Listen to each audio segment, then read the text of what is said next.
حضرت مازن رضی اللہ تعالیٰ عنہ کے والے سے گفتگو ہے، ان کا تذکرہ بہت کم ہے، بہت کم ہے۔ وہ یہ کہ یہ عمان کے رہنے والے تھے، حضرت مازن رضی اللہ تعالیٰ۔ حضرت مازن عمان کے رہنے والے تھے، تو ان کی ایک ذمہ داری تھی۔ وہ ذمہ داری کیا تھی کہ بدھ کے متولی اور پجاری تھے، یوں سمجھیں کہ بدھ خانے کے یہ صدر تھے۔ اس کی دیکھ بھال کرنا، کسی چیز کی کمی ہو اس کو پورا کرنا اور بدھ کو غسل دینا، یہ ایک ان کی اپنی ذمہ داری تھی۔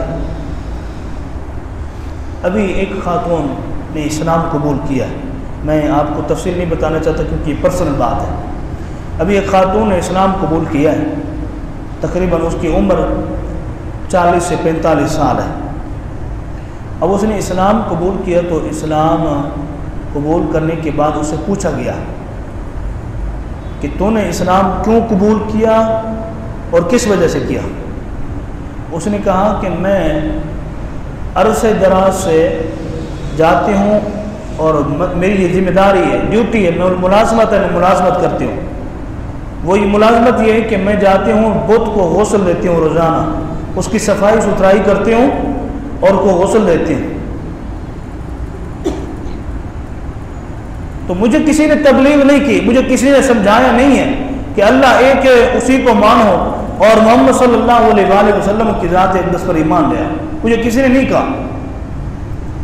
تو پھر اسے پوچھا کہ کس نے کہا، کیسے تیرے دل کے اندر دولت اسلام جاگی، نعمت اسلام جاگی؟ اس نے کہا کہ عرصہ دراز سے بدھ کو جو نہلاتی تھی نا، ایک دن میرے دل کے اندر خیال آیا، میرے دل کے اندر خیال آیا کہ عرصہ دراز سے اس کو نہلاتی ہوں، غسل دیتی ہوں، لیکن پھر بھی یہ مجھ سے پاک نہیں ہوتا، یہ پھر بھی مجھ سے پاک نہیں ہوتا، یہ ناپاک کا ناپاک ہے، جو پلید ہے، جو کسی کی نہ سنتا ہے نہ کسی کی مدد کر سکتا ہے۔ تو میرے دل کے اندر اچانک سے خیال آیا، جو نہ کسی کی سن سکتا ہے، فریاد سن سکتا ہے، نہ اس کی مدد کو آ سکتا ہے، تو پھر اس کی خدمت کرنا، اس کی صفائی ستھرائی کرنا بیکار ہے۔ تو اس لیے میں اس ذات پر ایمان لے آئی ہوں جو سب کی سنتا بھی ہے اور سب کی فریاد کو پورا بھی کرتا ہے۔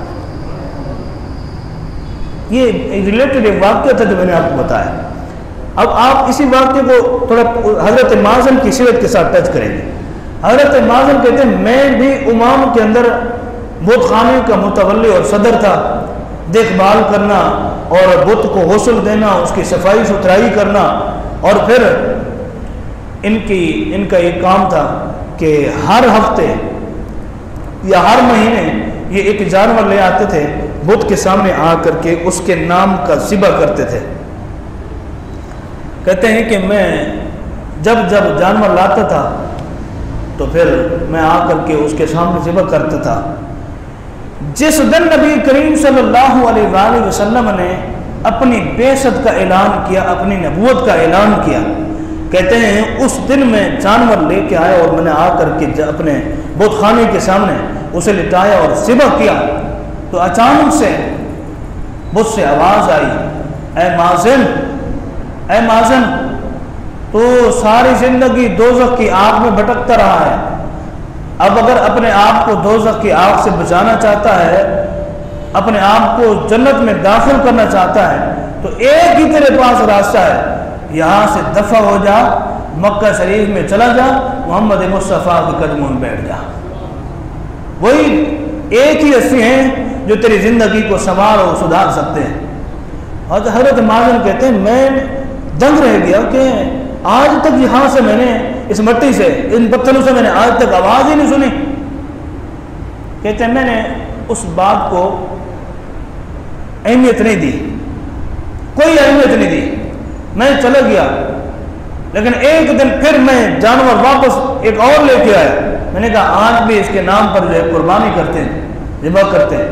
کہتے ہیں میں پھر جب لے کے آیا تو پھر سے اچانک سے آواز آئی، مازن تجھے کہا نہیں تھا، تجھے کہا تھا کہ اگر اپنے آپ کو جہنم کی آگ سے بچانا چاہتا ہے تو یہاں سے چلا جا۔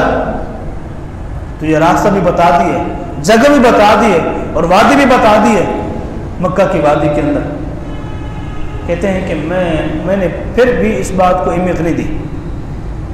تیسری بار پھر میں نے جانور کو لے آ کر کے ذبح کرنے کی کوشش کی. پھر سے آواز آئی. کہتے ہیں اب میں نے اہمیت دی. اب میں نے سوچ و بچار کی کہ اب مجھے ضرور فیصلہ کرنا چاہیے, اب مجھے مکہ کے اندر ضرور جانا چاہیے. تو حضرت معظم کہتے ہیں مکہ شریف کے اندر ایک تاجر آیا ہوا تھا. میں نے اس سے پوچھ گچھ کی. میں نے کہا کہ کوئی ایسا بندہ آیا ہے, کوئی ایسی ہستی کائنات ہیں جنہوں نے اپنی نبوت کا اعلان کیا ہو؟ تو اس نے کہا کہ ہاں ضرور ہیں. تو مجھے تھوڑا سا یقین ہو گیا کہ میرے بت سے آنے والی آواز تھوڑی سی صداقت رکھتی تھی. تو کہتے ہیں میں نے اپنی اونٹنی کو تیار کیا, اونٹنی پر سوار ہوا, یا پھر جو ہے کچھ عرصے کے بعد کہتے ہیں میں وہاں سے روانہ ہوا, اور اس وقت آپ صلی اللہ علیہ وسلم مدینہ میں جا چکے تھے. کہتے ہیں اونٹنی پر سوار ہوا, سوار ہوتے پیدل چلتے کبھی کرتے کراتے میں مدینہ شریف آ پہنچا, اور آ کر کے اللہ کے حبیب صلی اللہ علیہ وسلم کی بارگاہ میں حاضری دی, اور میں نے سارا واقعہ آپ کو بتایا جو میں نے آپ کو بتایا نا. تو انہوں نے بھی آ کر کے حضور صلی اللہ علیہ وسلم کی بارگاہ میں وہی واقعہ بتایا, یا رسول اللہ ایسے ایسے میں آپ کی خدمت میں حاضر ہوا ہوں, میرے بت سے آواز آتی تھی. انہوں نے اسلام قبول کیا.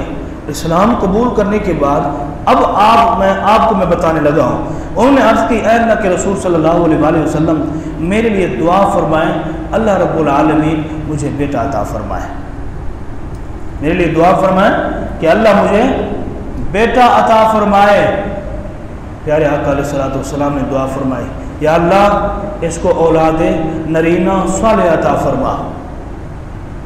شادیاں تو انہوں نے پہلے بھی کی ہوئی تھیں, ساری زندگی بدھ کے سامنے پوجا کر کر کے تھک گیا, لیکن اولاد نہیں ملی. لیکن جب اسلام قبول کیا اور حضور کے بارگاہ میں عرض کی, یا اللہ یا رسول اللہ میرے لیے دعا فرمائے, اللہ مجھے اولاد نرینہ صالح عطا فرمائے. حضور نے دعا فرمائی, اللہ رب العالمین نے انہیں اولاد نرینہ صالح عطا فرمائی. ایک بات. دوسری بات عرض کی اللہ کے رسول صلی اللہ علیہ وسلم شراب کے بغیر ایک لمحہ بھی نہیں رہ سکتا, شراب کے بغیر ایک لمحہ نہیں گزار سکتا, شرابی ہوں کبابی ہوں. میرے لیے دعا فرمائیں کہ شراب کی لت مجھ سے ختم ہو جائے, شراب کی عادت مجھ سے ختم ہو جائے. آپ صلی اللہ علیہ وسلم نے دعا فرمائی, یا رب العالمین شراب کی عادت ہے اس کے اندر, اس کی عادت کو ختم فرما دے. حضور نے دعا فرمائی, ان کے جسم اطہر سے ان کی جو عادت تھی شراب پینے کی, وہ حضور کی دعا کی برکت سے شراب کی عادت ختم ہو گئی. پھر آئے, عرض کی یا رسول اللہ صلی اللہ علیہ وسلم میں گانا بھی گاتا تھا, گانا سنتا بھی تھا, اور گانے والیوں اور والوں کا دیوانہ بھی ہوں. آپ سے دعا کرانے کے لیے آیا ہوں, یا رسول اللہ صلی اللہ علیہ وسلم میرے لیے دعا فرمائیں کہ اللہ تعالیٰ گانے سننے کی عادت کو بھی ختم فرما دے, گانا گانے کی عادت کو بھی ختم فرما دے. حضور نے دعا فرمائی, یا اللہ یہ گانا گاتا بھی ہے, سنتا بھی ہے, اور گانے والوں کا اور گانے والوں کا دیوانہ بھی ہے, مستانہ بھی ہے, یہ سب عادتیں ختم فرما دے, اور اس کی جگہ اس کو تلاوت قرآن کی توفیق عطا فرما. حضور نے دعا فرمائی, یہ عادت بھی ختم ہو گئی. حضرت معظم فرماتے ہیں بس حضور کی اس دعا کی برکت سے اللہ نے اولاد نرینہ بھی عطا فرمائی. اور ایک وہ وقت تھا کہ جب میرے ہاتھ کے اندر بجانے کے لیے, موسیقی بجانے کے لیے آلات ہوتے تھے, بس حضور کی دعا کی برکت سے میرے ہاتھ میں اللہ کی قرآن کی آیات ہوتی تھی, اور میں ان کو پڑھتا رہتا تھا اور اپنے دل کو منور کرتا رہتا تھا. اللہ کریم ہمیں عمل کی توفیق عطا فرمائے, جو کلمات کہے ان کلمات کو قبول فرمائے.